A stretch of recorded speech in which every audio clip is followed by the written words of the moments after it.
నమస్కారం. మీ విజయ్ కుమార్ గంట. భారతదేశం నుంచి యువత లేదా ఇతరులు ఎందుకు వలసలు పోతున్నారు?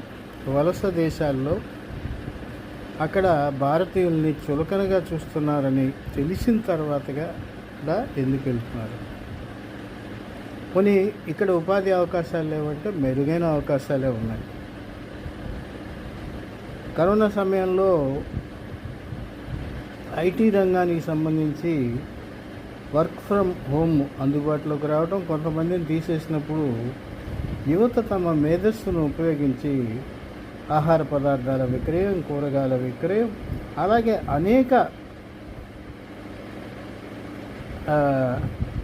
అంశాలలో తమ ప్రతిభను బయటికి తీసుకొచ్చాక స్వీట్స్ ప్యాకెట్ చేసే విషయం, ఇంకా ఆహార పదార్థాలను మళ్ళీ స్వీట్స్ అని అనుకోద్దు, స్వీట్స్ని ప్యాక్ చేసే విధానం, అట్లాగే టీని అనేక రకాలుగా అందించే విధానాలు ఇవన్నీ చేసుకొచ్చి కొత్త ప్రయోగాలు, కొత్త సృజనతోటి ఐటీ రంగంలో వచ్చేటటువంటి జీతాల కన్నా ఎక్కువ ఆర్జన సంపాదిస్తున్నారు.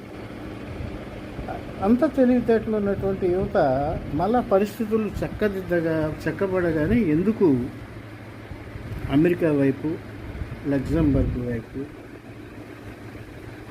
పరుగులు తీస్తున్నారు? ఆఖరికి మలేషియాను కూడా వదిలిపెట్టట్లేదు. థాయిలాండ్లో కూడా ఉపాధి అవకాశాలు ఎత్తుక్కుంటున్నారు. ఎందుకు ఇలా జరుగుతుంది? ఒక పక్క కొత్త సంస్థలు, కొత్త ఉపాధి అవకాశాలను ఇచ్చే వస్తున్నా కూడా అంటే భారతదేశంలో యువతకి సెక్యూరిటీ లేదు. భారతదేశంలో యువత పట్ల, ముఖ్యంగా ఆడపిల్లల పట్ల, మగపిల్లల పట్ల కూడా జరుగుతున్నటువంటి దౌర్జన్యాల్ని, ఇతర అంశాలని పరిగణలోకి తీసుకుంటే విదేశాలకు పోతేనే మనం క్షేమంగా ఉంటాం అనే ఆలోచన వాళ్ళలో కలుగుతుంది. ఒక్కొక్క అధ్యయనం చేసినప్పుడు కలుగుతుంది.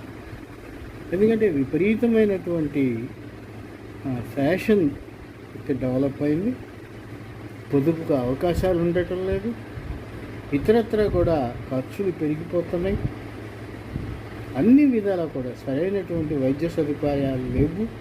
ఉన్న కార్పొరేట్ వైద్య సంస్థలు విపరీతంగా బీమా రూపంలో డబ్బులు వసూలు చేస్తున్నాయి.